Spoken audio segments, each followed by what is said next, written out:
In the past, limited research had been done regarding the role and involvement of India as well as local Indians in the South African War of 1899 to 1902. Books regarding this topic have also not been published. Therefore, this important facet of South Africa's history has remained an untold story.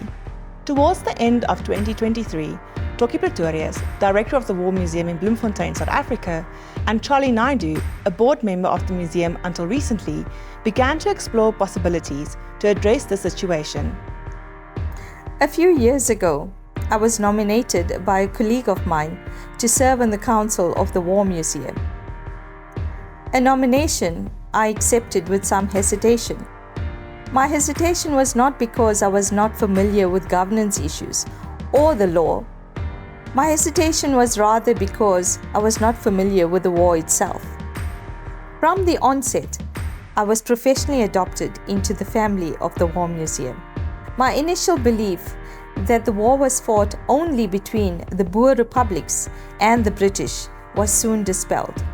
Not long after my appointment, and during one of my walks in the museum itself, I came across a photo of Mahatma Gandhi and the ambulance corps which served in the war. Since then, my interest in the war, especially in the Indian involvement in the war, has grown profoundly. As part of the War Museum's mandate to portray the role of all South Africans in the war, it was decided to launch a project aimed at publishing a book on Indian involvement in the South African War. To also address the lack of research on the topic, it was likewise decided to publish the book in journal format, with various authors being asked to contribute by means of articles on a variety of aspects related to the topic. After more than a year of hard work by the project team and contributing authors, the museum publication, Caught in the Crossfire, has just seen the light. In order to contextualize the book, the museum produced this video where interviews were conducted with various stakeholders as well as experts on Indian involvement in the South African War. The story of Indian involvement in the war cannot be told in isolation of the socio-political context of the time, characterized by racial discrimination, oppression, and suffering experienced by local South African Indians. Therefore, this video begins with the arrival of indentured Indians as contract workers in Natal since the middle of the 1800s. These laborers, workers, had come in their numbers. They came on 384 ships, where 152,000 people arrived between 1860 to 1911. 1911 was when indenture was finally stopped. But their involvement with indenture was multifaceted in that they worked on the plantations, the sugarcane plantations. Outside of their agrarian involvement, they worked in other areas. The Natal Government Railways was one of the highest employers of indentured workers. They had come as voluntary workers, having signed a contract, but then became enslaved on the plantations with the conditions similar to slavery, especially in the earlier years. We have enormous examples in the Natal archives that speaks of that violence of indenture, with one particular planter having cut off the ear of an indentured worker simply because he attributed his being to that of an animal and that he owned the animal that would produce. So these are the factual matters that took place on the plantations. The other evidence that we have in terms of the brutality of indenture was the systematic suicide that took place, evidence of which is highly evident in the archives, and that is often not spoken of. The next wave of migration is those that came to provide for those indentured workers, the traders that were here as free passengers and then eventually traded here in Africa. Those Indians who settled in Natal, in other words, the indentured Indians as well as the passenger or free Indians, played an enormously important role in the development of the colony of Natal. And yet, in due course, they were regarded as a menace by the white population. There are various reasons for it. For example, only 23% of the indentured Indians eventually went back to India. The rest of them settled in Natal. And they, as well as the passenger or free Indians, established businesses, they became merchants, Some of them were professional people, so they established all kinds of businesses, etc., in the colony of Natal. In a certain sense, they became competition for the white colonists.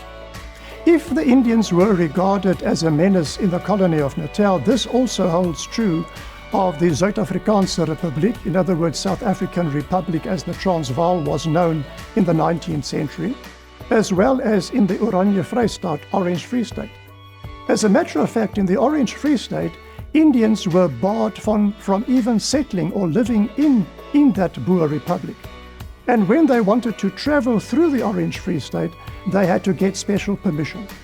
In the Transvaal, all kinds of discriminatory laws were imposed against the Indian population. In 1897, for example, Indians were barred from marrying white people. They were only allowed to open businesses in certain designated areas. Mohandas K. Gandhi, known as Mahatma Gandhi, had arrived in Natal in 1893 to assist a trader in a private legal matter. And one of the two things that happened immediately upon his arrival, one was that he went to court with a turban and he was asked to remove that turban. And secondly is the famous incident in June 1893 when he was thrown off the train. On the 7th of June 1893, Mahatma Gandhi was thrown off a train in Pietermaritzburg. He was thrown from the carriage onto the platform because he refused to move from a whites-only compartment. Today, the defunct Pietermaritzburg station has become a pilgrimage site for Indians who come to pay homage to Gandhi.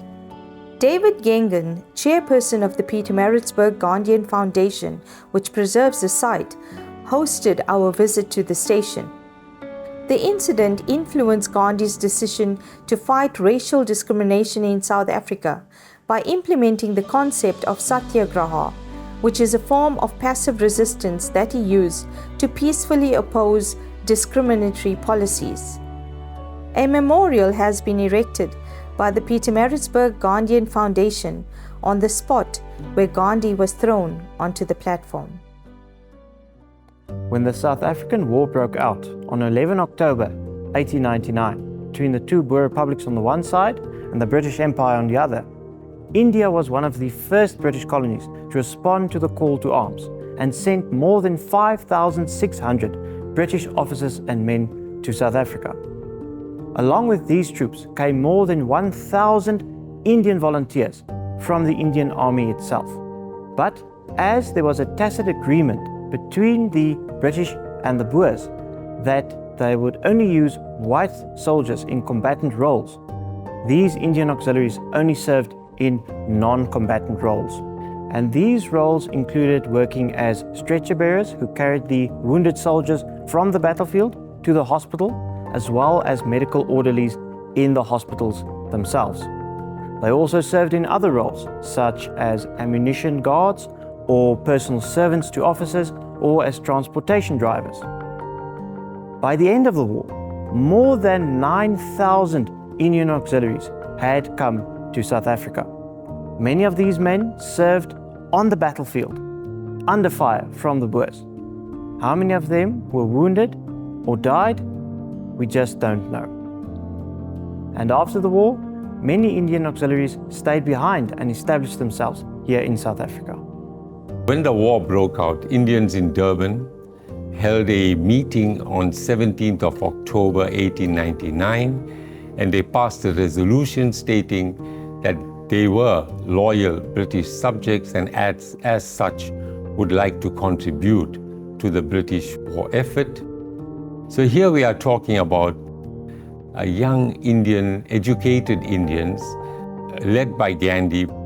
They volunteered. They said that the Canon Booth from the Anglican Church was going to train them, and they would like to participate as part of the ambulance corps, helping the wounded soldiers. His emphasis was always on duties, on responsibility and duties of the person, of the individual. So when it came to the war, He felt that regardless of the motive for the war, who is right and who is wrong, he as a British citizen owed some responsibility to the British. And therefore he offered to set up the ambulance corps and help the British. But Gandhiji also writes in his book and in his memoirs, during that time, he had sent many bulletins to newspapers and, overseas to India. And in those bulletins, what he says is that his sympathies were all with the Boers. But he felt that, he owed this responsibility, and therefore he offered to help. But the white officials at the time were quite reluctant to accept the help. And but eventually they were forced to accept the help because of the requests, following the siege of Ladysmith. And so there were two caliber of Indians that they called upon. One was what they called the dooli bearers. The dooli was like a stretcher that the Indians carried on the battlefield itself.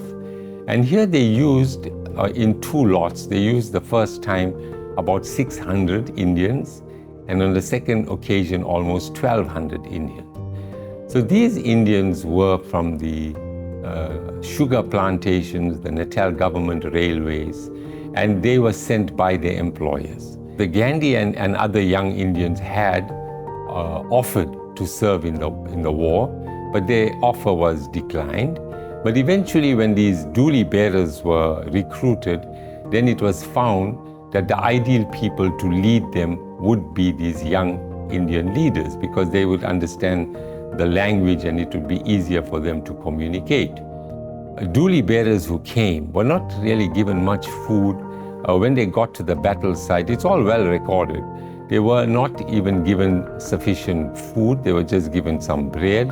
They were put into trains that did not have cover. They were out in the open. They had something for the first lot of 600 men who volunteered. They only had 137 blankets. And each day, they had to walk to the battle site. They were made to walk something like 25 miles a day they walked. And the hardest part of it all was at Spienskop itself, because it's a very hilly terrain. And they had to, it was virtually impossible for any horses or vehicles or anything to get up. And so they had to, carry them themselves.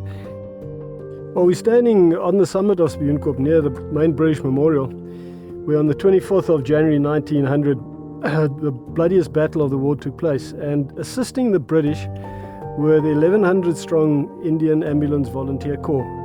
They were mainly based at Trichhardsdrift, at the crossing on the Tugela River. But during the Battle of Spienskop, they came up here and transported the grievously wounded men, in many cases, down to the crossing, and then from there onto Springfield, where the field hospital was.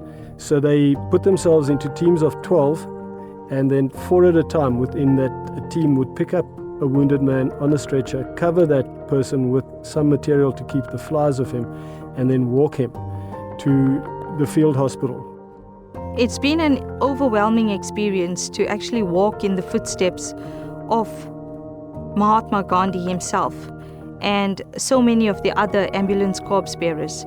So I recall reading an article where Winston Churchill, who was the war correspondent at that time, and he writes how he was looking through his spyglass and he sees Gandhi and the other ambulance corps bearers carrying General Woodgate to base camp.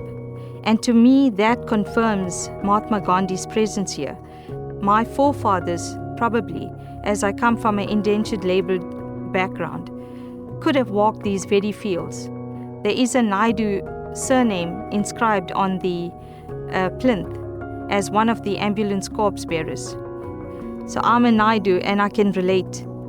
That fills me with a sense of pride, a sense of making history real to me. So it's no longer something that you just read in a book, but it's real. And during that time, there was some dignitary, and I'm not exactly sure of the name, but this person had died. He was attacked and he died in Spienkop. And the ambulance corps were asked to bring the body down from the top to the, where the campsite was. And they did this willingly, carried the body. But by the time they came down, and soldiers accompanied them, and by the time they came down, everybody was very thirsty. And there was a little brook at the bottom, and everyone wanted to go and have a drink of water at the brook. But the soldiers said that the ambulance corps people should go first, and the ambulance corps group said no, the soldiers should go first, which shows the humanity that every individual has, regardless of what situation, of whatever it is, with the discriminatory attitudes and everything, they still had that humanity to offer that first preference to each other. And I think that it's those stories that bring out the real humanity in all human beings, that we are really one and that we all have the same humanity within us. All of the generals on the field remarked several times that they preferred these Indians, leaders and dually bearers, because they got through a day with very little food. They had virtually no water, and they were teetotalers. They didn't drink at all. So in all of these respects, they found that they were absolutely dedicated to the task. As the war progressed, towards the end of 1900, it became clear that there was an urgent need to accommodate the growing number of prisoners of war. In 1901, Britain asked the government of India if they could assist by establishing prisoner of war camps on the Indian subcontinent. In March 1901, the Indian government announced that they would be ready to receive the first batch of 512 POWs by the end of April, as they had found an adequate site for a camp inside the old fort at Ahmednagar. At least 14 camps were established from the north of the foothills of the Himalayas and present-day Pakistan to the south coast of India. The camps would ultimately house a total of 9,551 men and young boys. The mortality rate was just under 1.5%, with 139 recorded deaths. Most of these POWs died of illnesses such as typhoid and dysentery, and they were buried in cemeteries spread across the country. The first three phases of the Anglo-Boer War can be regarded as semi-conventional phases. But then, as from March 1900, the so-called guerrilla war broke out. The British Army in South Africa was not able to counter the Boer guerrilla activities. One of the reasons being that most of the British soldiers in South Africa were indeed infantry. As part of an elaborate counter-guerrilla strategy, the British Army in South Africa had to transform its soldiers mostly from infantry to mounted infantry. For that purpose, they obviously needed horses, and there were too few horses in South Africa, and consequently, horses had to be imported.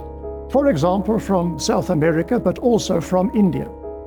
Over and above mules and ponies, approximately 7,000 horses were imported from India.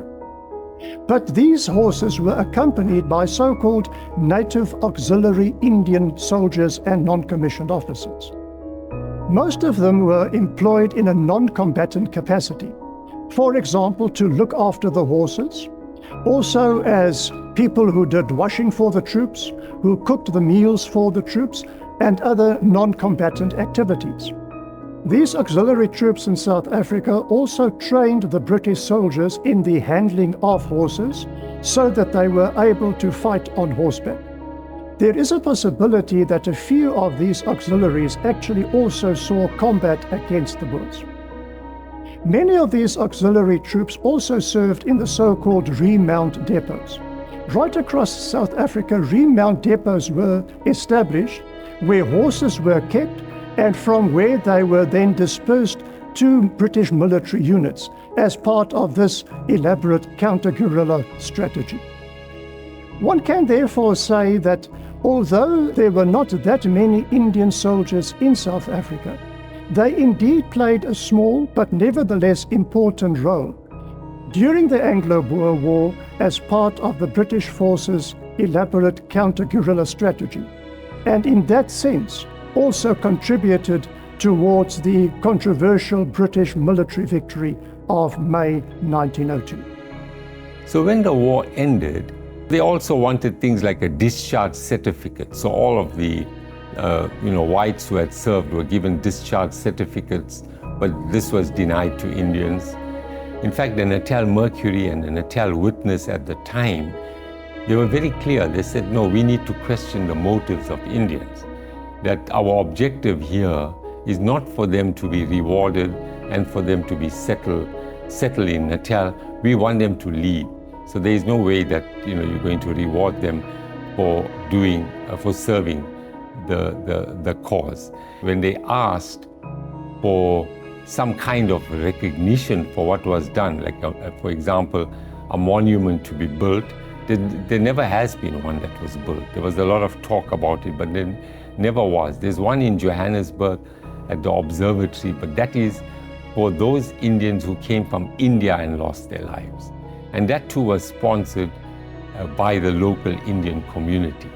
So that is why I use the term loyalty unrewarded, because they invested so much in this idea of imperial citizenship when it was made clear after the war that was something that was fine in theory, but not in practice. As far as we know, the Indian population was not even mentioned during the peace negotiations, which obviously left many people feeling that they were indeed betrayed. As a matter of fact, after the Anglo-Boer War, discrimination against the Indian population continued, and in some instances were even worse than before. This obviously led to many frustrations, and this is one of the reasons why, in due course, Indians in South Africa played a very important role in the Defiance campaign and also in the liberation struggle. We come from a very fractured history, and that history needs to recognize the various involvements of various people in the freedom struggle. One of that involvement is the Natal Indian Congress, started off by M.K. Gandhi in 1894, but then developed into becoming a mass-based organization that aligned itself with the African National Congress. Various generations fighting through, people from Ismail Meer, Fatima Meer, Monty Naika, Yusuf Datu. People have contributed in ensuring that we sacrifice for the freedoms that we have today and that we could have the democracy that we all hold dear. It's with pride that I look at this publication before me, Caught in the Crossfire, Journal on Indian Involvement in the South African War 1899 to 1902. It falls within the mandate of the museum to do social cohesion, nation healing and nation building. And I want to thank my staff and all the authors who contributed to this publication. And I'm sure it will lead to more research on the topic. I think there's much more to be done, but I think this is a good start. I sincerely believe it makes a great contribution on a field not well researched. So it was an overwhelming experience to actually hold the book the first time in my hands, and to think that in a small little way we've contributed to increasing the knowledge base of South Africa, especially the Indians. I'm sure a lot of Indian people were not even aware that the Indians served in the war. And I'm so blessed to have been part of this journey of writing the book. It's been a journey that inspired me to such a great extent that I actually ended up painting a picture of Gandhi. For me, Gandhi paved the way for the Indians, and his fight towards democracy, non-racist, non-sexual, freedom of culture and religion has paved the way for us. First of all, let me congratulate the War Museum in Bloemfontein, Free State for this wonderful effort in bringing out this book, Caught in the Crossfire, a book that celebrates the contributions of Indians during the South African War period. Indeed, this is a book which, for the first time, I believe, studies the stories of Indians and makes an effort to bring them together as a volume. It is an effort of love, and I want to thank the War Museum for their tremendous support and relentless efforts in making sure that this book is a reality today and can be shared and enjoyed by all the people who celebrate our relationship and also just enjoy the memories of Indians here in South Africa. For us, this is truly a bridge that connects our two countries, the community, the culture, the traditions that we hold, the languages, the festivals that we share, and just the joy of being together as one family